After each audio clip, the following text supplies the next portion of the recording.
I do with Maricela. Perfect ceremony, love will grow. I do with Maricela. Hello everyone, welcome to episode 2. Today's subject is how to write wedding vows without stress. So many nerves. I am Maricela, wedding officiant and relationship coach and professional interrupter of awkward ceremonies. I help couples write vows that resonate with them and give them the ability to deliver their message come wedding day. Hello, everyone, and I'm Henry, Maricela's right hand. I'm here to make sure the entire process goes by smoothly and effortlessly. So in today's episode, we will unpack why writing vows feels so hard. Even though you want to do them, why it feels so hard to do them. What do you say? What do you write? What should you not write? We'll help you do that so that your wedding vows come across as honest, as reflective of you, and to be delivered the way that you intended for them to be delivered. Absolutely. And I must say, this seems to be a lot more difficult for men. Yes. Wouldn't you agree? Yes, for the most part, I think men have the most trouble writing vows, unsure of what to do, how to write them, what to say, what not to say. Sometimes they get confused for open mic night. We want to help you avoid the pitfalls of writing your wedding vows. So let's jump right into it. All right, let's go for it. So this is especially for men. Most men think we could just wing it. What are your thoughts on that? Absolutely not. I will say that unless you're a trained actor or performer, I would not suggest for you to memorize your wedding vows or improv them come the moment. Wedding jitters are a very real thing, and even before that day, you felt pretty good and pretty confident about what you're going to say and how you're going to say and how you're going to deliver it, but you didn't account for everybody showing up on wedding day and staring at you, watching you deliver these wedding vows. It happens more often than not. You will forget what you wanted to say. You'll forget your lines. You'll forget how you wanted to deliver those punchline jokes, and they will not come off the way that you thought. Absolutely not. Guys, we have done hundreds of weddings, and the few that have felt they could just wing it have never worked out. No. Never. I think we had one who was able to deliver them. That was okay. But It could have been better with a little bit of thought put into it. A little bit help. Yeah. And I guess maybe it's not even really help. It's just that the nerves on day off are very real. And even though up until that moment you thought that you got it, you felt really sure and really secure. Then, you even recorded yourself before that. Right. And then you think, I know how I feel about her. Yeah, all I have to do is say it. Just feel it. Just remember it. But it never works out that way. No. Especially on that day. And they'll get really nervous and they'll start saying things that they shouldn't say, like insider jokes or stories that are probably not appropriate for the rest of us to hear. Again. Or repeating things over and over because they got lost and they forgot where they were. And now we're 5 minutes in and he hasn't said anything. Well, speaking of 5 minutes in, let's talk about the proper time for vows. Mm-hmm. What do you think is a good measure?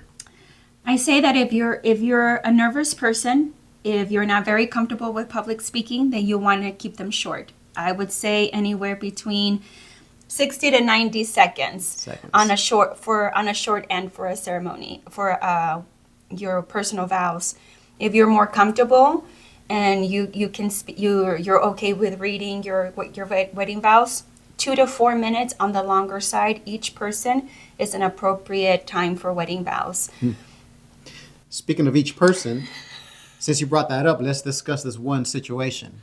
One of the many we have experienced, right? And see, this is why we have meetings, because these are the kind of tips that we give you. We remind you because you don't know everything, and we're here to help you with everything. Okay, so yes, let's talk about the one I know you're going to bring up. Yes. So whenever we discuss vows, this one is always planted in our thoughts. And I'll tell you why. And why we make it part of our checklist now. Yes. So we were at this one wedding a few years ago, and there was a European guy, right? No need to say any names, right? But a European guy who, when it got to the part where he had to say his vows, he took out his sheets of paper. Many sheets It was of a few paper. pages, back, front and back, a few pages. And also, I mean, Not wide ruled either. yeah. So he starts reading his vows, and it was a little hard to understand because he did have a very thick accent, but nonetheless, it was very heartfelt. You can see it, you can feel it. He was in the moment. He was in the moment. He was very emotional, and it took maybe somewhere in the neighborhood of like 7 to 10 minutes. It was a very long. His vows were very long. Very emotional, very heartfelt. But the aside from it being very long, the awkwardness comes a little bit later. Should I continue, or you want to? I'll take it. Okay. So he finishes. He's done and he's crying. We're all crying. Everybody is. We don't really understand everything that he's Right. saying, but that's not the point. The point is that he was in it and he was very emotional about it, and so we were all emotional for him.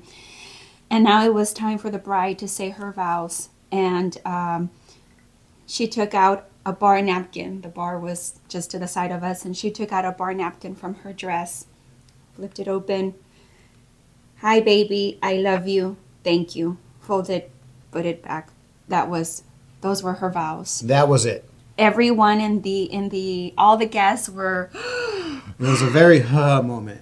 Very yes. You couldn't help but to feel that, right, for them. And even myself, while you have to maintain composure and you have to maintain carry the wedding through, it was very obvious that his were extremely long and hers was extremely short, lacking so many things that he had brought to his wedding vows, and it made the ceremony feel very awkward. And you knew right away they were going to be talking about that after. Oh, I told Henry as soon guests. as we finished that, what did I say? Let's get out of here because they're gonna talk about Because it was such a huge discrepancy in the vows, right? One was almost 10 minutes, And the one was effort. like 10 seconds. and the effort Right? of the vows. Right. Yes, it was very apparent. And mind you, again, a tip that we always say is the one who finishes first should read their vows calmly. Take your time and pretend that you are When there you're at writing ceremony. them, When you you're mean, writing there. not in front of No, you. not on wedding day. No. Wedding day, no. When you finish writing your vows, we always say whoever is done first, take a moment, record yourself, practice reading them.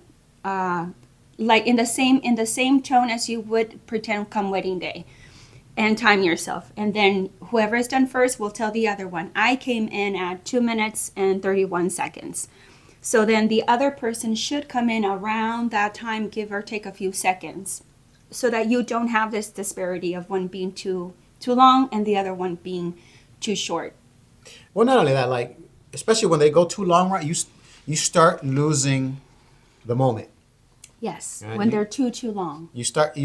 People start disconnecting. Your guests start disconnecting, and it's it's gonna happen especially because at weddings you're gonna have family members you haven't seen in years, haven't seen them maybe in decades, right? So first thing you're gonna do when the guests get disconnected, first thing they're gonna do is, Talk to each other. so how's grandma been? Yeah.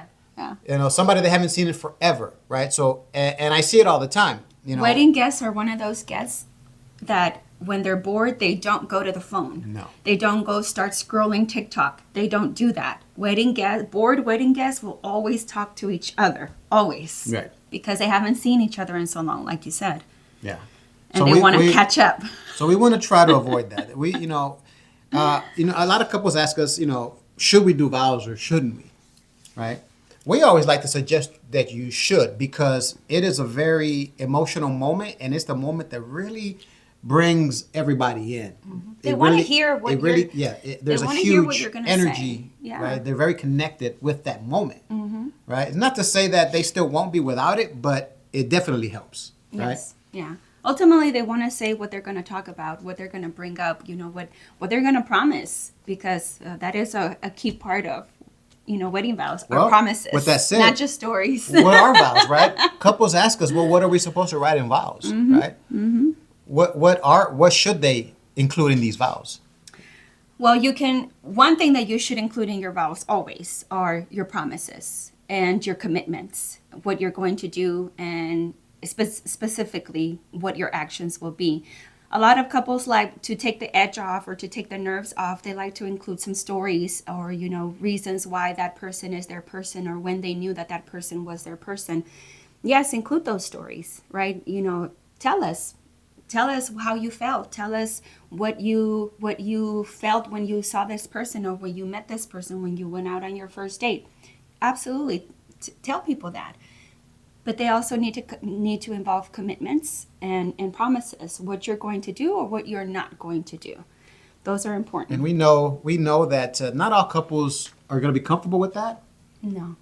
And that's fine. But if you are, we strongly suggest you do it because ultimately that is one of the most important parts of the ceremony.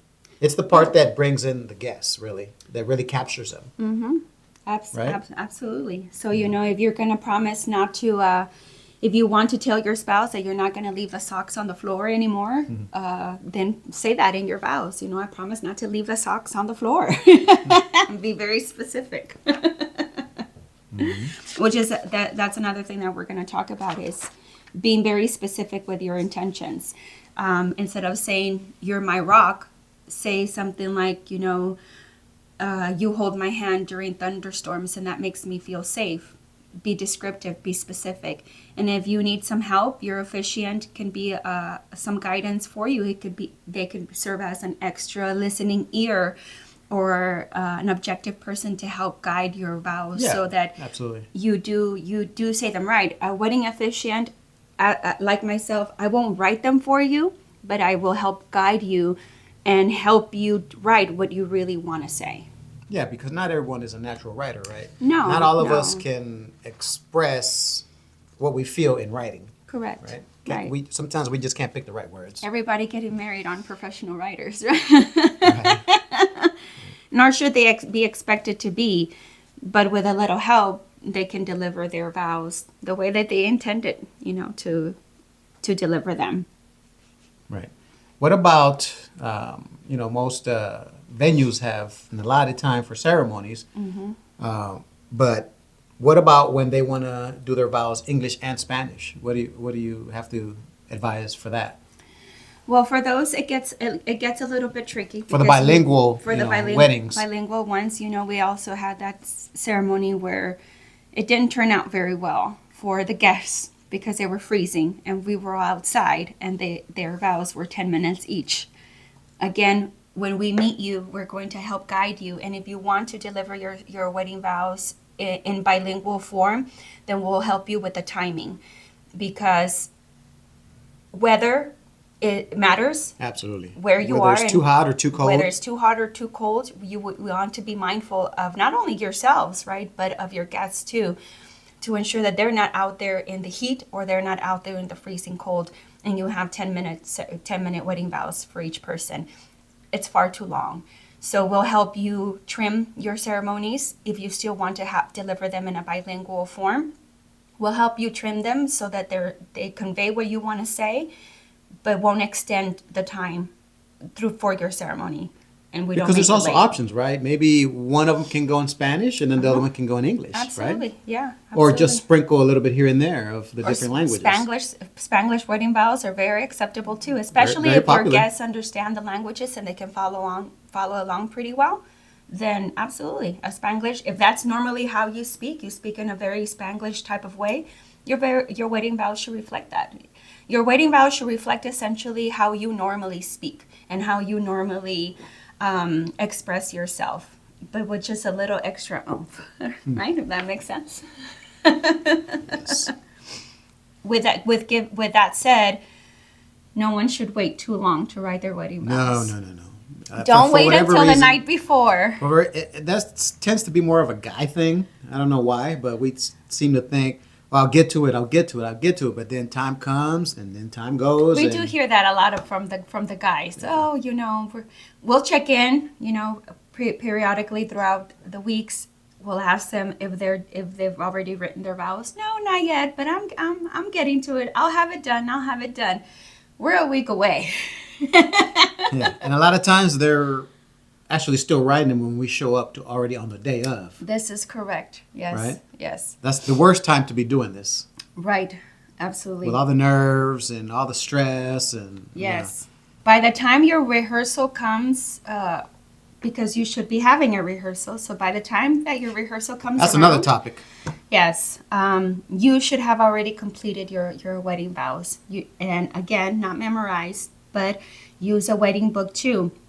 You can use your phone, of course. However, the phone doesn't look as nice in pictures and in video.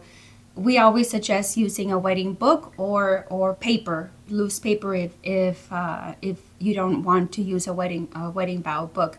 But do have something in your hands that grounds you. When people want to memorize them, their hands are free, and their hands do very weird things when people are nervous. So have something, hold something to ground you, or even holding your spouse's hands, which everyone should always be doing during ceremony anyway, holding each other's hands. But since we don't suggest you memorize your vows, use a vow book to help ground you to do that. Yeah, good tip. Mm-hmm. And don't over edit your vows either. Don't over edit them to the point where they don't sound like you. They don't say things that you normally say. And also, please, I know ChatGPT is so popular, but try not to have ChatGPT write all your vows. Especially if you're going to include stories. ChatGPT doesn't know your stories unless you've fed them all your stories. They'll be wrong, so don't rely on that.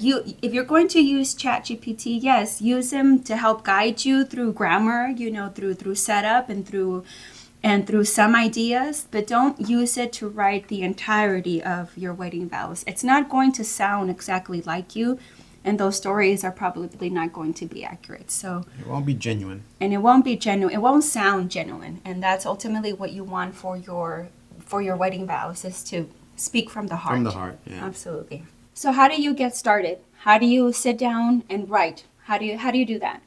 So start by interviewing yourself. When did you first feel something for this person? Think about that. When was that? Were you friends? Was that on your first date? Where did you realize that you had feelings for this person? What habits of theirs makes your life better? What do they do for you? What do they offer you? What do you need them to know about how you love them, or why you love them? What would you really like for them to know?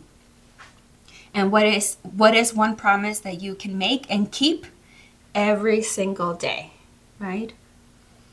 And a short story that you would like to include. You don't have to include a story, but if you would like to include a short story, what's something that you would like to not only share with your spouse to be, but with your friends and your families? Maybe something that they don't already know.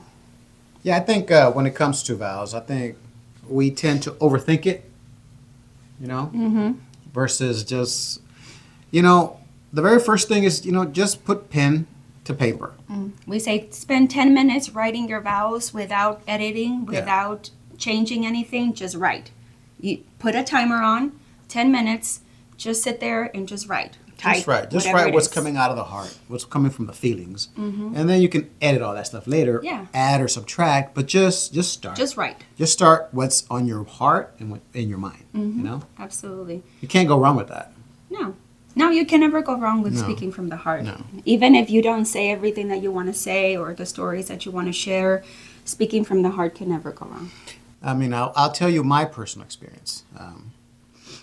I, like most of us, never considered myself to be a good writer. But, and also, I also started putting it off. I'll get to it. But once I did start, I surprised myself. I was so surprised that once I started writing, things just kept coming out. I kept writing and writing and writing. I did go back and edit a lot, but I was surprised how everything just started coming out, how I felt, how I felt for you, how you made me feel, this story, how we met, that story, all kinds of stories just started coming out to my surprise. And I think it'll be the same for most people. Once they just start and they just start writing from the heart, I believe, you're gonna write something special. Yeah, absolutely. I mean, that is the goal, right? Yeah. And I think too, like, we get too hung up on like these really great and grand vows that we see on social media, on TikTok or Instagram, and they're using all the perfect words and all the, the perfect cadence and the perfect everything. We're not perfect. You don't want to aim for perfect. You want to aim for honesty. Though, leave that for the social media influencers. We're not them. We don't live in that world every day, and that's not what you should be aiming for anyway. You want to aim for what's really in your heart and what you really want to convey. Absolutely. And also too, maybe don't weaponize your vows, right? What not to do, don't weaponize your vows. Your vows shouldn't say anything about mistakes that somebody else has made or you've made. Don't bring them up during warnings. Don't say something like, I promise not to repeat the mistakes you've made. You don't want to say that. Be nice. Be nice. You also want to stay away from making promises that you realistically cannot keep, especially financial ones. If you can't realistically buy a house next year, don't say in your vows, I promise to buy the house of your dreams next summer. You can't do that. Don't say that. Sweet and simple is better here. Yeah. Focus on you. Focus on each other, on what that means, and talk about that. You can never go wrong by just being honest as you can be. Right? Right. But also do try to give a forward-looking commitment. What you're gonna do tomorrow. Like, I love you deeply. You always talk to me at the end of the day. I promise to make coffee every Saturday. I mean, those are realistic promises that you can make and you can keep. They're not grand gestures of anything. Nobody really needs that or wants that from what I've known. Being simple and being honest is the way to go. So, rapid fire questions, Maricela. Shoot. Best wedding advice in one sentence. Write from your heart, not what you feel you should say, and even not what you think everyone else wants to hear you say. No one really has any hard expectations when they're going to hear vows, but they are curious. But don't write what you feel they want you to say. Write what you honestly want to say. Right? Right. Always best from the heart. Always. And what is one thing couples should skip? Very similarly, the theatrics in wedding vows too. No one needs a comedy show during wedding vows, right? I mean, if you use light humor, if you're a humorous couple, yes, include some humor. But we're not creating the wedding vows to be a show within the show, right? You want to, again, keep it honest, keep it simple, keep it relative to you. Be funny if you're funny, be serious if you're serious. But if you're serious, this is not the time for you to try to be funny. You need some practice. Absolutely. These things can overshadow the sincerity of what you really want to convey in your wedding vows. Well said. Mm-hmm. Thank you. So today's biggest takeaway would be vows work best when they're specific, when they're actionable, and they're true to your everyday love. Use a structure to contain your emotion, rehearse in small steps, not all at once, but take it a few minutes at a time. And again, do not aim for perfect, but do aim for honest. If you found this helpful, subscribe and leave a review. Mm-hmm. And you can also download our free cheat sheet to help you out. And so from our hearts to yours. Thanks for listening and stay kind. I am Maricela. And I am Henry. Love is everything.